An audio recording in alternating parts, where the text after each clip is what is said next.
നമസ്കാരം. എൻ്റെ രണ്ട് സുഹൃത്തുക്കൾ ഏതാനും വർഷങ്ങൾക്ക് മുമ്പ് രണ്ട് ബിസിനസ് ആരംഭിച്ചു. ഏകദേശം ഒരേ മോഡലുള്ള ബിസിനസ് ആണ്, പക്ഷെ അവർ രണ്ടുപേര് ചേർന്നല്ല, രണ്ട് ഡിഫറെന്റ് ബിസിനസ് ആരംഭിച്ചു. ആദ്യത്തെ വർഷം അവർക്ക് നല്ല ലാഭം ഉണ്ടായിരുന്നു. ഏകദേശം 5% പ്രോഫിറ്റ് മാത്രം അവർക്ക് ആദ്യത്തെ വർഷം ലഭിച്ചു. പക്ഷെ രണ്ടാമത്തെ വർഷം ആയപ്പോഴേക്കും എന്റെ ആദ്യത്തെ സുഹൃത്തിന് ലഭിച്ചത് 30% പ്രോഫിറ്റ് ആണ്. പക്ഷെ രണ്ടാമത്തെ സുഹൃത്താകട്ടെ 5% ലോസിലേക്കാണ് പോയത്, നഷ്ടത്തിലേക്കാണ് പോയത്. ഞാൻ ചോദിച്ചു, രണ്ടുപേരോടും ഞാൻ സെപ്പറേറ്റ് വിളിച്ച് സംസാരിച്ച് ചോദിച്ചു എന്താണ് സംഭവിച്ചത്. അപ്പോൾ എന്റെ ആദ്യത്തെ സുഹൃത്ത് പറഞ്ഞത് എന്താണെന്ന് വെച്ചാൽ, ബിസിനസ് തുടങ്ങിയ സമയത്ത് എങ്ങനെയാണോ കസ്റ്റമേഴ്സിനെ അപ്രോച്ച് ചെയ്തിരുന്നത്, കസ്റ്റമേഴ്സിനെ എങ്ങനെയാണോ സമീപിച്ചിരുന്നത്, അല്ലെങ്കിൽ അവരോട് എങ്ങനെയാണോ പെരുമാറിയിരുന്നത്, അത് പൂർവാധികം ശക്തിയോടെ അല്ലെങ്കിൽ വളരെ മികച്ച രീതിയിൽ ഇംപ്രൂവ് ചെയ്തുകൊണ്ട് കസ്റ്റമേഴ്സിനോട് വളരെ നല്ല രീതിയിൽ പെരുമാറിക്കൊണ്ടും അവരെ തിരിച്ച് വീണ്ടും നമ്മുടെ ബിസിനസ്സിലേക്ക് വരുത്തിക്കൊണ്ടുമുള്ള ഒരു അപ്രോച്ചാണ് ആദ്യത്തെ സുഹൃത്ത് ചെയ്തത്. പക്ഷെ രണ്ടാമത്തെ സുഹൃത്താകട്ടെ കസ്റ്റമേഴ്സിനോടുള്ള ഒരു റിലേഷൻ അത്ര അങ്ങോട്ട് മെയിൻറ്റെയിൻ ചെയ്തില്ല. കസ്റ്റമേഴ്സിനെ തിരിച്ച് വീണ്ടും നമ്മുടെ ബിസിനസ്സിലേക്ക് കൊണ്ടുവരിക എന്ന ഒരു ടാസ്ക് ഈ രണ്ടാമത്തെ സുഹൃത്ത് ചെയ്തില്ല. അതുകൊണ്ട് തന്നെ ഈ പറഞ്ഞതുപോലെ 5% ലോസിലേക്ക് പോയി. ബിസിനസ് എത്ര നല്ലതുമാവട്ടെ, അല്ലെങ്കിൽ നമ്മൾ കൊടുക്കുന്ന ഉൽപ്പന്നം, നമ്മൾ ഉൽപ്പാദിപ്പിക്കുന്ന പ്രോഡക്റ്റ് എന്ന് പറയുന്നത്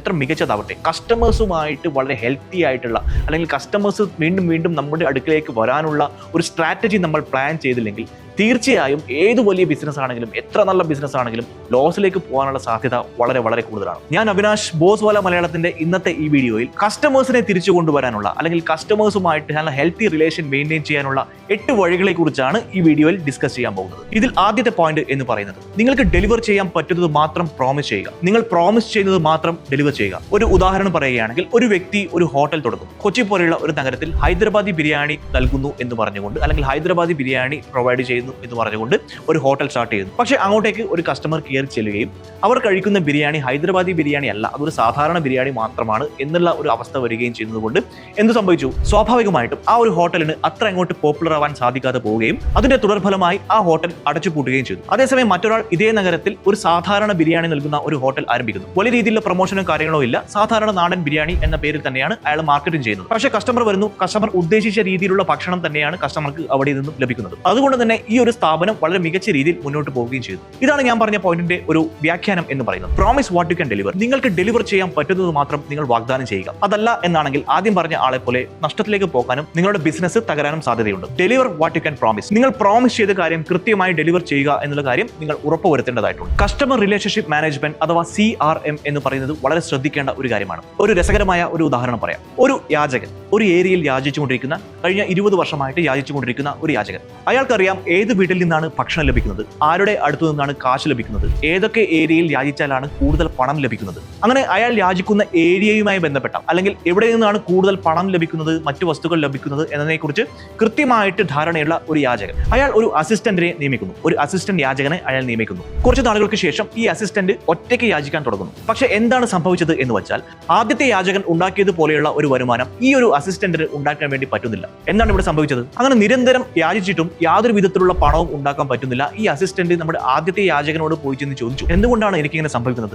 അദ്ദേഹം പറഞ്ഞ മറുപടി എന്താണെന്ന് വെച്ചാൽ, എനിക്കറിയാം എവിടെ നിന്നാണ് കൃത്യമായിട്ട് എനിക്ക് പണം ലഭിക്കുന്നത്, ആരെയൊക്കെയാണ് ഞാൻ അപ്രോച്ച് ചെയ്യേണ്ടത്, ആരാണ് തരുന്നത്, എന്താണ് അവർ തരുന്നത്, എപ്പോഴാണ് അവർ തരുന്നത് എന്നത് ഞാൻ കൃത്യമായിട്ട് ട്രാക്ക് ചെയ്യുന്നു. അതെ, CRM അഥവാ കസ്റ്റമർ റിലേഷൻഷിപ്പ് മാനേജ്മെന്റ് എന്നതിന്റെ ഏറ്റവും ലളിതമായ ഒരു ഉദാഹരണമാണ് ഞാൻ നിങ്ങൾക്ക് പറഞ്ഞു തന്നത്. നിങ്ങൾ ഒരു ബിസിനസ് നടത്തുകയാണെങ്കിൽ നിങ്ങളുടെ കസ്റ്റമേഴ്സിനെ കുറിച്ച് കൃത്യമായിട്ട് മനസ്സിലാക്കുക എന്നത് വളരെ ഇമ്പോർട്ടന്റ് ആണ്. ഉദാഹരണത്തിന്, നിങ്ങൾ ഒരു സർവീസ് ബിസിനസ് ആണ് ചെയ്യുന്നത്, നിങ്ങളൊരു ബേക്കറി പോലെയുള്ള ഒരു ബിസിനസ് ആണ് ചെയ്യുന്നതെങ്കിൽ നിങ്ങൾക്ക് സ്ഥിരമായിട്ട് കസ്റ്റമർ ഉണ്ടാകണമെങ്കിൽ ആ കസ്റ്റമറുമായിട്ടുള്ള ഒരു റിലേഷൻഷിപ്പ് നിങ്ങൾ മെയിൻറ്റെയിൻ ചെയ്യുക.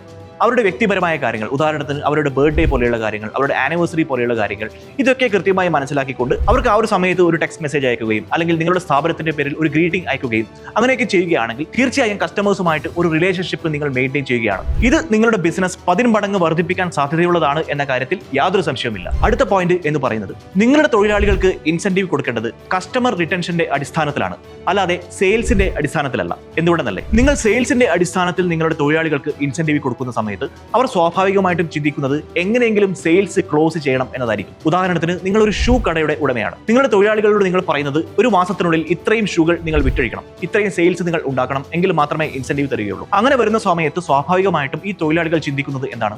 എങ്ങനെയെങ്കിലും ബിസിനസ് ക്ലോസ് ചെയ്യണം, എങ്ങനെയെങ്കിലും ഇത്ര രൂപയുടെ ബിസിനസ് ക്ലോസ് ചെയ്യണം എന്ന് മാത്രമായിരിക്കും. അതുകൊണ്ട് തന്നെ അവിടെ സംഭവിക്കുന്നത് കസ്റ്റമേഴ്സുമായിട്ടുള്ള ഒരു റിലേഷൻഷിപ്പ് മെയിൻറ്റെയിൻ ചെയ്യാൻ പറ്റാതെ വരുന്നു. കാരണം എങ്ങനെയെങ്കിലും സെല്ല് ചെയ്യണം എന്നുള്ള ഒരു മനോഭാവത്തോടു കൂടി കസ്റ്റമേഴ്സിനെ സമീപിക്കുമ്പോൾ അവർക്ക് കൊടുക്കുന്ന സർവീസിന്റെ ക്വാളിറ്റി കുറയാൻ സാധ്യതയുണ്ട്. അതേസമയം നിങ്ങളുടെ തൊഴിലാളിയോട് നിങ്ങൾ പറയുകയാണ് സെയിൽസിനല്ല കൂടുതൽ പ്രാധാന്യം കൊടുക്കേണ്ടത്, പകരം കസ്റ്റമർ റിലേഷനിലാണ്. ഇങ്ങനെ സംഭവിക്കുന്ന സമയത്ത് ഇതേ ഷൂ കടയിൽ തന്നെ നമ്മുടെ തൊഴിലാളികൾ കസ്റ്റമർ റിട്ടൻഷന് കൂടുതൽ പ്രാധാന്യം കൊടുക്കുമ്പോൾ അവർ എന്ത് ചെയ്യും? സ്വാഭാവികമായിട്ടും പോസ്റ്റ് സെയിൽസ് സർവീസ് പോലെയുള്ള ഓഫറുകൾ അല്ലെങ്കിൽ അത്തരത്തിലുള്ള കാര്യങ്ങൾ നമ്മൾ അവർക്ക് കൊടുക്കുന്ന സമയത്ത് സ്വാഭാവികമായിട്ടും കസ്റ്റമർ തിരിച്ചു വരാനുള്ള സാധ്യത വളരെ കൂടുതലാണ്. അടുത്തത് വളരെ സിമ്പിൾ ആയിട്ടുള്ള ഒരു കാര്യമാണ്, കസ്റ്റമേഴ്സുമായിട്ട് പേഴ്സണലായിട്ട് ഒരു റിലേഷൻ ഉണ്ടാക്കുക എന്നതാണ്. നിങ്ങൾ നിങ്ങളുടെ കസ്റ്റമറുമായിട്ട് ഒരു വ്യക്തിപരമായ ബന്ധം ചെലുത്തുന്നു. അതായത് നിങ്ങളുടെ സ്ഥാപനത്തിലേക്ക് വരുന്ന കസ്റ്റമറിനോട് അവരുടെ പേര് ചോദിക്കുന്നു, അല്ലെങ്കിൽ അവരുടെ പേഴ്സണൽ ആയിട്ടുള്ള ചില കാര്യങ്ങളൊക്കെ ചോദിച്ചറിയുന്നു. പേഴ്സണൽ എന്ന് പറയുമ്പോൾ വളരെ പേഴ്സണൽ ആയിട്ടുള്ള കാര്യങ്ങളല്ല, പകരം എവിടെയാണ് വീട്, എന്താണ് ചെയ്യുന്നത്, സ്ഥിരമായി വരുന്നതാണോ, അത്തരത്തിലുള്ള കാര്യങ്ങളൊക്കെ ചോദിക്കുന്ന സമയത്ത് സ്വാഭാവികമായിട്ടും കസ്റ്റമർക്ക് തോന്നും ഇദ്ദേഹം നല്ല അപ്രോച്ച് ഉള്ള, അല്ലെങ്കിൽ ഇദ്ദേഹം നല്ല രീതിയിൽ കസ്റ്റമേഴ്സിനെ സമീപിക്കുന്ന ഒരു വ്യക്തിയാണ്.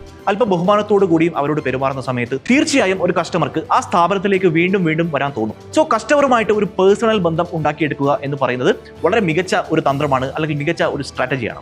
ലോയാലിറ്റി പ്രോഗ്രാംസ് കൊടുക്കുക എന്ന് പറയുന്നത് കസ്റ്റമേഴ്സിനെ മെയിൻറ്റെയിൻ ചെയ്യാനുള്ള മറ്റൊരു മാർഗ്ഗമാണ്. ഉദാഹരണത്തിന് നിങ്ങൾ ഒരു സലൂൺ നടത്തുകയാണ്, ആദ്യത്തെ 5 സർവീസുകൾ ഫ്രീ ആയിട്ട് നിങ്ങൾ കൊടുക്കുന്നു. അങ്ങനെ കൊടുക്കുന്ന സമയത്ത് സ്വാഭാവികമായിട്ടും ഒരുപാട് ആളുകൾ ആ ഒരു ഫ്രീ സർവീസ് അവൈൽ ചെയ്യാനായിട്ട് വരും. പക്ഷേ എന്താണ് സംഭവിക്കുന്നത് എന്ന് വെച്ചാൽ, ഞാൻ നേരത്തെ പറഞ്ഞ പോയിന്റുകൾ ഈ ഒരു ലോയാലിറ്റി പ്രോഗ്രാം നടക്കുന്ന സമയത്ത് നിങ്ങൾ അപ്ലൈ ചെയ്യുകയാണെങ്കിൽ, അതായത് കസ്റ്റമേഴ്സിലേക്ക് കൂടുതൽ അടുക്കാൻ ശ്രമിക്കുക, അവരുടെ റിക്വയർമെന്റ് എന്തൊക്കെയാണെന്ന് അറിഞ്ഞ് മനസ്സിലാക്കാൻ ശ്രമിക്കുക, ആ റിക്വയർമെന്റുമായിട്ട് ബന്ധപ്പെട്ട കൂടുതൽ സർവീസുകൾ അവിടെ കൊടുക്കാൻ നോക്കുക. അങ്ങനെ ചെയ്യുകയാണെങ്കിൽ സ്വാഭാവികമായിട്ടും ഈ വന്ന കസ്റ്റമേഴ്സ് മാത്രമല്ല, അവരുടെ റെഫറൻസിൽ വരുന്ന ധാരാളം മറ്റു കസ്റ്റമേഴ്സും ഭാവിയിൽ നിങ്ങളുടെ സ്ഥാപനത്തിലേക്ക് വരാനുള്ള സാധ്യത വളരെ കൂടുതലാണ്. സോ ലോയാലിറ്റി പ്രോഗ്രാം എന്ന് പറയുന്നത് ഒരിക്കലും ഒരു നഷ്ടമായിട്ടുള്ള ഒരു കാര്യമല്ല. നമ്മൾ സൗജന്യമായിട്ട് ആദ്യം കൊടുക്കുന്നുണ്ടെങ്കിലും അത് പിന്നീട് വലിയ പ്രോഫിറ്റിലേക്ക് നമ്മളെ കൊണ്ടുപോകാൻ സഹായിക്കുന്ന ഒരു കാര്യം തന്നെയാണ് എന്ന കാര്യത്തിൽ യാതൊരു സംശയവുമില്ല.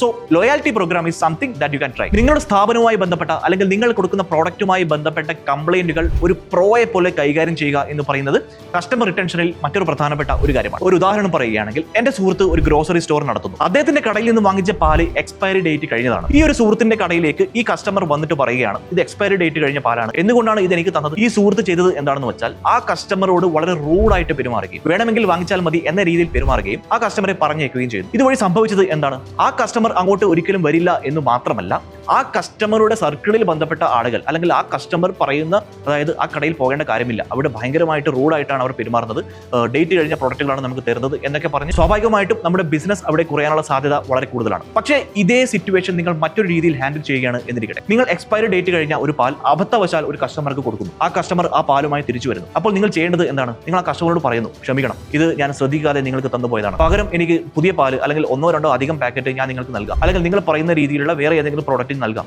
അല്ലെങ്കിൽ ഇതിന്റെ പണം ഞാൻ തിരിച്ചു തരാം. ഇത്തരത്തിൽ അവരെ കൺവിൻസ് ചെയ്യുന്ന രീതിയിൽ, അവരെ കംഫർട്ട് ആക്കുന്ന രീതിയിൽ നമ്മൾ പെരുമാറുന്ന സമയത്ത് തീർച്ചയായും ഈ കംപ്ലൈന്റിന് ഒരു സൊല്യൂഷൻ നമ്മൾ നൽകുന്നു. അതുമാത്രമല്ല, ആ കസ്റ്റമറുമായിട്ട് ഒരു ഹെൽത്തി റിലേഷൻഷിപ്പ് മെയിൻറ്റെയിൻ ചെയ്യാനും നമുക്ക് സാധിക്കുന്നു. അടുത്ത രസകരമായ മറ്റൊരു പോയിന്റ് എന്ന് പറയുന്നത് നിങ്ങളുടെ കസ്റ്റമർക്ക് സർപ്രൈസുകൾ നൽകുക എന്നതാണ്. ഉദാഹരണത്തിന്, നിങ്ങൾ ഒരു ബേക്കറി ബിസിനസ് നടത്തുന്ന ഒരാളാണ് എന്നിരിക്കട്ടെ. നിങ്ങളുടെ കടയിലേക്ക് സ്ഥിരമായി വരുന്ന ഒരാൾ, അയാൾക്ക് നിങ്ങൾ ഒരു കപ്പ് കേക്ക് ഒരു ദിവസം ഫ്രീ ആയി നൽകുന്നു. നിങ്ങൾ സ്ഥിരമായി എന്റെ കടയിലേക്ക് വരുന്നതാണ്, നിങ്ങൾ എന്റെ കസ്റ്റമറാണ്, ഇത് എന്റെ വക നിങ്ങൾക്ക് ഒരു ടോക്കൺ ഓഫ് ഗിഫ്റ്റ് എന്ന രീതിയിൽ ചെറിയൊരു പ്രോഡക്റ്റ് അവർക്ക് സൗജന്യമായി നൽകുന്നു. സ്വാഭാവികമായിട്ടും ഈ കസ്റ്റമറെ അത് വളരെയധികം സന്തോഷവതിയോ ആക്കുന്നു. ഇത്തരത്തിലുള്ള ചെറിയ ചെറിയ കാര്യങ്ങൾ നിങ്ങൾ കസ്റ്റമർക്ക് നൽകുന്നത് വഴി അവരുമായിട്ടുള്ള വളരെ മികച്ച ഒരു റിലേഷൻഷിപ്പ് അവിടെ ബോണ്ട് ആവുകയും, ഞാൻ നേരത്തെ പറഞ്ഞതുപോലെ ഈ കസ്റ്റമറിലൂടെ മറ്റ് കസ്റ്റമേഴ്സ് സ്വാഭാവികമായിട്ടും അങ്ങോട്ട് വരികയും ചെയ്യുന്നു, കൂടാതെ ബിസിനസ് വർദ്ധിക്കുകയും ചെയ്യുന്നു. സോ ഇത്തരത്തിലുള്ള കുഞ്ഞു കുഞ്ഞു ടിപ്പുകൾ, ചെറിയ ചെറിയ കാര്യങ്ങൾ നമ്മൾ ചെയ്യുന്നത് വഴി നമുക്ക് യാതൊരു നഷ്ടവും സംഭവിക്കാനുള്ള സാധ്യതയില്ല.